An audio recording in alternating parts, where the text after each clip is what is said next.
Assalamualaikum warahmatullahi wabarakatuh. Selamat pagi, selamat berjumpa kembali bersama Ibu dalam pembelajaran Bahasa Indonesia. Kali ini kita berjumpa pada tahun ajaran 2021-2022 dan alhamdulillah sekarang kalian sudah menginjak kepada kelas 12 ya. Semoga kalian sehat semuanya dan selalu ada dalam lindungan Allah Subhanahu wa taala. Tetap semangat meskipun kita masih dalam pembelajaran online ya, karena prinsipnya belajar itu bisa dimanapun dan kapanpun agar kita bisa menjadi pintar dan cerdas. Pada pertemuan kali ini kita akan mempelajari mengenai cara menulis surat lamaran pekerjaan. Sebelum ke materi selanjutnya, simak dulu video yang akan Ibu tampilkan berikut ini.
Assalamualaikum warahmatullahi wabarakatuh. Selamat datang di kisah inspirasi kehidupan. Kali ini akan disajikan beberapa kisah inspiratif yang faktanya pun sudah terjadi dan mungkin bisa menjadi penguat hati Anda.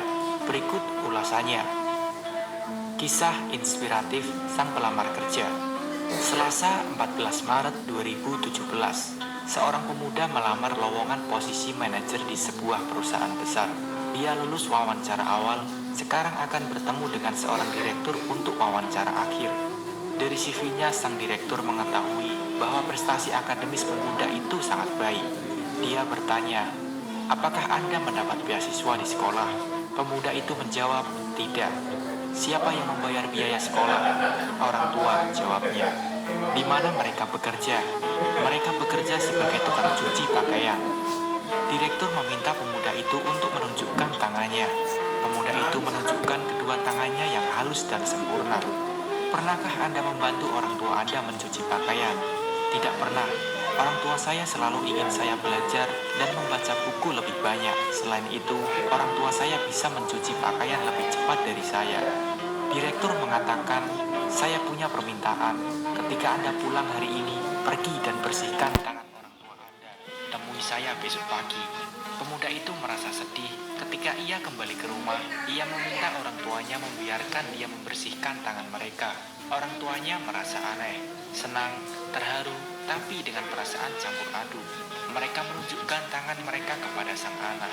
Pemuda itu membersihkan tangan mereka perlahan-lahan. Air matanya meleleh perlahan saat ia melakukan itu. Ini adalah pertama kalinya ia melihat. Tangan orang tuanya begitu kusut dan begitu banyak lecet di tangan mereka. Perasaan lecet itu membuat mereka mengeluh sakit saat ia menyentuhnya. Ini adalah pertama kalinya pemuda itu menyadari bahwa sepasang tangan yang mencuci pakaian setiap hari inilah yang memungkinkan dia untuk membayar biaya sekolah. Lecet-lecet di tangan adalah harga yang harus dibayar orang tuanya untuk pendidikan, kegiatan sekolah, dan masa depannya. Setelah membersihkan tangan orang tuanya, pemuda itu diam-diam mencuci semua pakaian yang masih tersisa. Malam itu, orang tua dan anak berbincang untuk waktu yang sangat lama. Keesokan paginya, pemuda itu pergi ke kantor direktur. Direktur melihat air mata di mata pemuda itu ketika ia bertanya, "Apa yang telah Anda lakukan di rumah Anda kemarin?" Pemuda itu menjawab, "Saya membersihkan tangan orang tua saya, juga mencuci semua pakaian yang tersisa sampai selesai."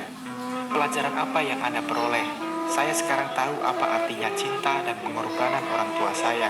Tanpa orang tua saya tidak akan menjadi diri saya hari ini.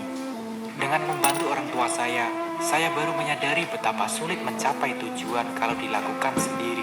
Saya menghargai pentingnya saling membantu dalam keluarga. Direktur mengatakan, inilah yang saya cari pada diri seorang manajer. Saya ingin merekrut orang yang dapat menghargai bantuan orang lain. Orang yang tahu penderitaan orang lain untuk menyelesaikan sesuatu. Orang yang tidak menempatkan uang sebagai satu-satunya tujuan hidup. Anda diterima kerja. Wahai para orang tua, seorang anak yang terlalu dilindungi, dimanjakan apapun yang ia mau, akan mengembangkan mentalitas hak dan akan selalu mengutamakan dirinya sendiri. Dia akan mengabaikan upaya orang tuanya. Jika kita menjadi orang tua terlalu melindungi, bukan berarti mencintai anak-anak dengan cara yang benar, bukankah malah menghancurkan mereka?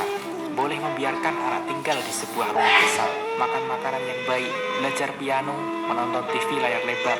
Tapi ketika Anda membersihkan rumah, ajak mereka juga melakukannya. Setelah makan, biarkan anak-anak mencuci piring dan mangkuk sendiri.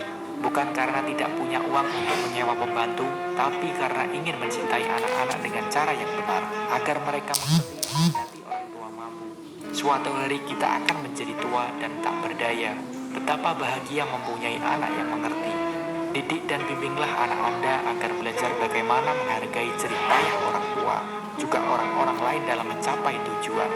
Begitupun sebaliknya, orang tua juga harus menghargai anak, supaya menjadi teladan anak-anak untuk mengerti bagaimana cara menghargai jerih payah orang lain yang benar. Sekian dari saya, semoga kisah inspirasi kehidupan ini bermanfaat untuk Anda. Wassalamualaikum warahmatullahi wabarakatuh.